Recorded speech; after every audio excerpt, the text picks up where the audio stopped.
그다음에 김건희 여사 이제 그 명품백 수수 의혹 관련해서 최재형 목사라는 분이 이제 이거 이제 촬영을 했지 않습니까?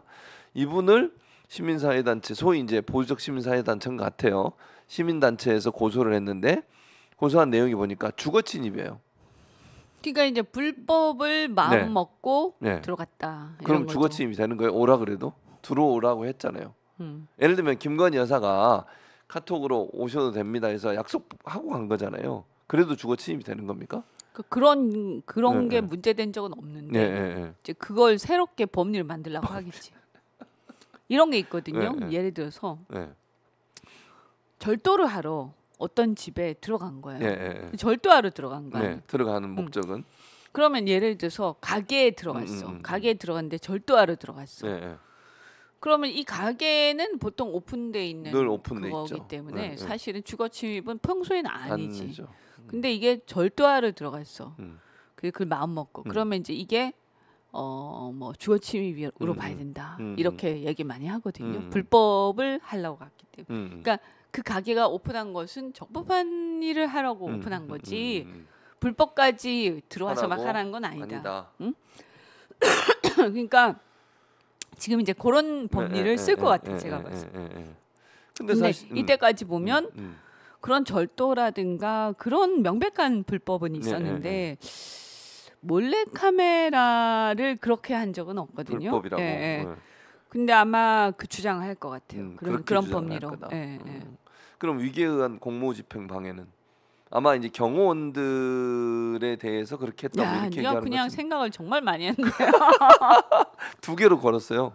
위계에 의한 공무집행 방해. 근데 사실은 반대로 얘기하면 경호원들이 경호 업무를 제대로 안 한 거잖아요. 들어오는 사람들에서 검문 검색, 그다음에 이 뭐 혹시나 불법적인 행위를 못하도록 막아야 되는 게 경호원의 업무 아닙니까? 그렇죠. 그 업무를 못했는데 그 이유가 뭐 여러 가지 생각해 볼 수 있는데 제 개인적인 그냥 이건 추측은 김건희 여사 괜찮아 들어오라고 들어오시라고 해. 그러니까 했겠지. 그럼 누가 그걸 못하게 한 거죠? 그게 최재형 목사라는 분입니까? 아니면 김건희 여사? 만약 그렇게 했다고 하면 김건희 여사가. 그러니까 그 과정에서 위계가 있었냐 하는 문제인데요.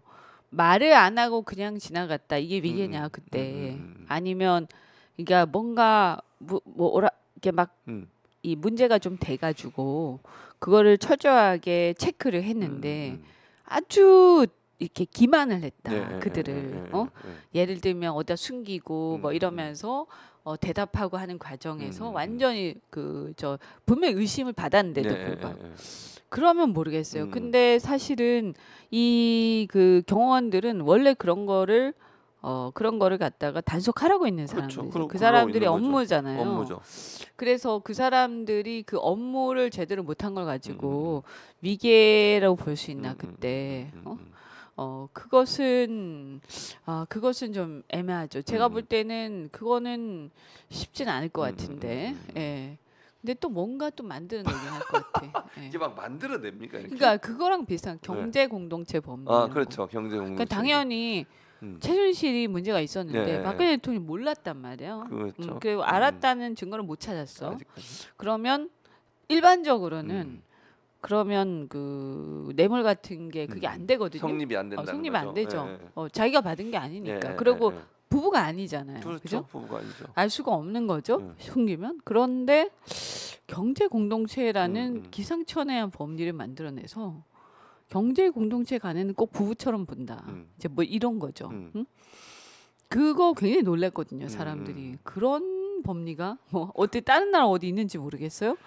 그래가지고 원래 사실은 일반적인 판례 같으면 문제가 안 될 건데 그걸 가지고 걸어서 기소를 했죠. 그렇죠. 근데 그 당시에는 판사들이 의심을 그냥 막 받아줬을 거예요. 왜냐하면 워낙 분위기가 묘했으니까 굉장히 흥분돼 있었잖아요. 전부 다.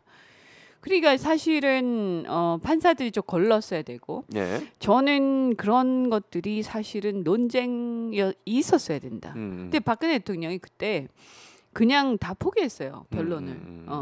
변론을 막 포기하는 바람에 그런 문제들에 대해서 치열한 변론이 없었어요. 그러다 보니까 다 인정되고 갔는데 저는 그런 것들 그런 식으로 하여간 그 검사들이 막 모여가지고 머리 좋은 그걸 막 계속 국리를 하고 발전을 막 시키고 있는 거지 법리를. 그게 국가 발전에 도움이 되나요? 그래서 그 빠져나가는 논리대로면 네. 그 조선 TV 조선인가 예전에 그 고영태 의상실에서 맞아요. CCTV 찍었던 있잖아요. 거. 그것도 그럼 다 불법이에요? 그거 똑같이 되는 거지. 그러면 그것도 그러면 위계는 모르겠고 하여간 그거 되지. 주거 침입죄 되는 거지. 그럼. 근데 그때 그거 처벌 안 받았잖아요. 그거 가지고. 그러니까요. 아직 좀 남아 있나 공소시효? 이게 뭐든지 자기 중심적, 자기에게 편리한 대로 법을 이용하고 활용하는. 그러고 뭐 다 좋은데 일단 본질 그러니까 뇌물 또는 청탁금지법 위반 이거에 대해서 수사를 좀 하고. 그렇죠. 그래서 자기가 처벌받을 거 처벌 받으면서. 그런데 이것도 있으니까 이것도 그냥 두지도 않겠다. 뭐 이러면서 뭐 그럴 수 있지. 그러면 각오하고 했을 거 아닙니까? 그렇죠. 그러니까 뭐 그걸 그렇게 하더라도 사람들이 뭐라고 하긴 하겠지만 전체적인 국민들이 봤을 때 이게 그냥 그럴 수가 이러진 않단 말이야. 그렇죠. 지금 보면 주객이 전도돼서 그런 것들을 먼저 하고 그다음에 맞아요. 본질은 쏙 빠져 있어. 응? 지금 현재. 그러니까 이 사람들은 제가 보니까 모든 것을 법으로 해결하는 거예요. 이태원 참사도 형사적으로 문제가 안 되면 더 이상 문제가 안 돼. 이제 끝났어. 이거 해결 다 했어. 진상규명 다 했어. 근데 왜 자꾸 그러는? 그건 검찰총장의 얘기거든요. 그렇죠. 대통령의 말은 아니에요. 그러니까 지금 모든 그러니까 심지어는 경제도 그렇게 판단하잖아요. 예를 들어서 금융기관에 무슨 문제가 있다. 금리 너무 올린다. 그러면 금리 정책이라든가 거기서 영향을 미치는 거시경제의 영향이라든가 혹은 이제 이 지금 시장이 어떻게 돌아가고 있고 이걸 어떻게 우리가 유도해야 되고 이게 아니라 금리를 그렇게 막 올리는 거에 대해서 그 은행장들 배임이라든가 업무상 배임이라든가 금리 올리는 것 때문에 그런 걸로 막 협박하는 거지.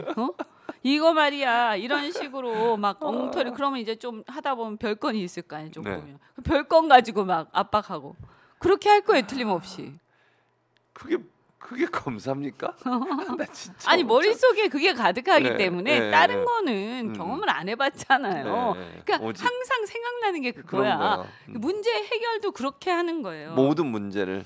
그렇죠. 예를 들어서 우리가 경영권을 가지고 다툼이 있어요. 그렇죠. 그러면 보통은 합의를 하지 않습니까? 그렇죠. 이런 회사에 이런 본부가 있고 이런 영역이 사업 영역이 있는데 이거를 너는 이걸 좀 맡고 난 이걸 맡고 이거 이렇게 해서 우리가 지분 이렇게 나누면 그렇죠. 어떠니라고 협상을 막 하잖아요. 그렇죠. 대부분 다. 그죠? 그런데 이제 예를 들어 윤석열식 사고 방식에 의하면 어떻게 하냐면 어떻게 합니까?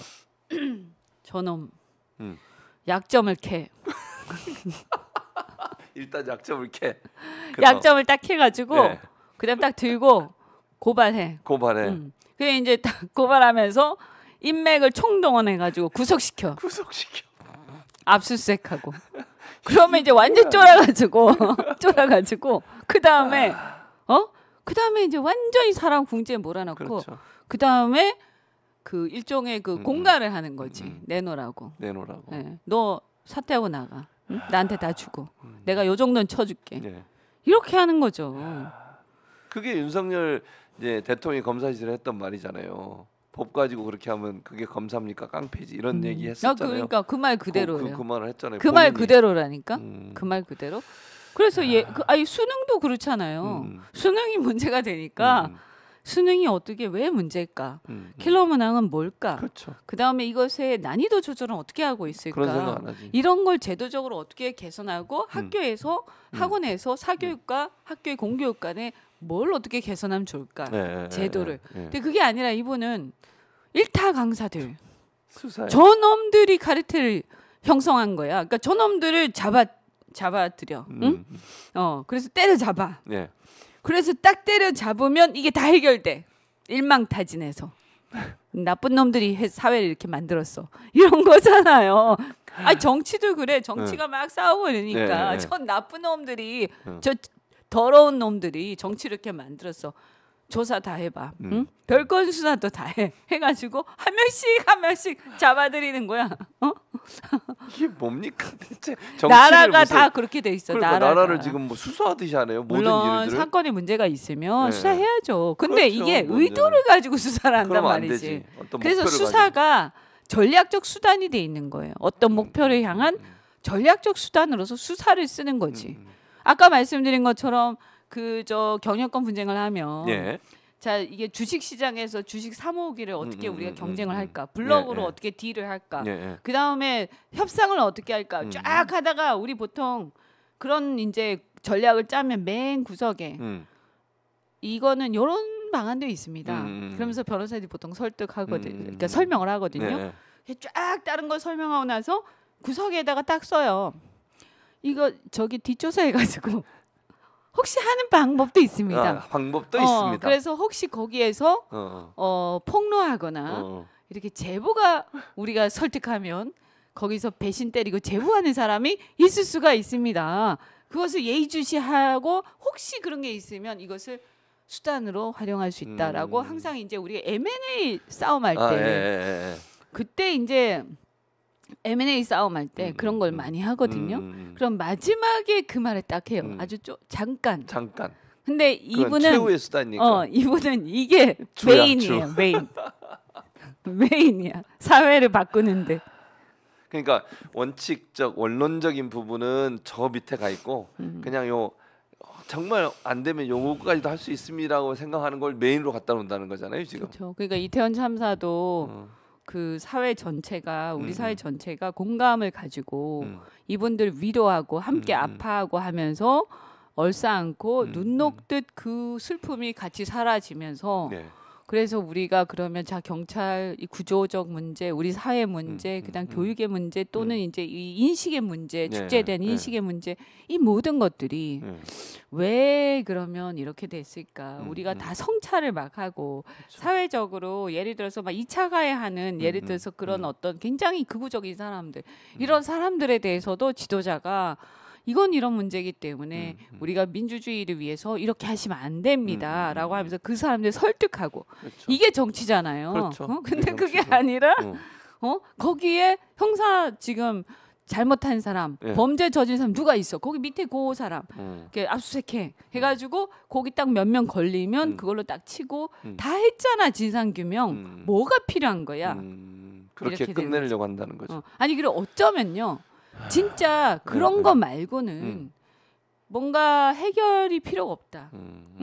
우리 사회에서는 그런 것만 해결하면 되지 무슨 뭐 정무적 책임이니 관리 책임이니 또는 그런 책임 문제가 아니라 이렇게 어떤 사회적인 문제니 또는 우리 전체의 어떤 공감대니 이런 게 왜 필요하냐 이렇게 생각할 수도 있어요. 진짜 어처구니가 없네. 저는 그렇다고 생각해. 그러니까 해야 된다는 거 알면서 안 한다기보다도 어쩌면 그런 게 필요 없다고 생각하는 사람 아닌가. 평생 그렇게 살아왔게요. 우리가 그게 잘 안 바뀌잖아요. 맞습니다.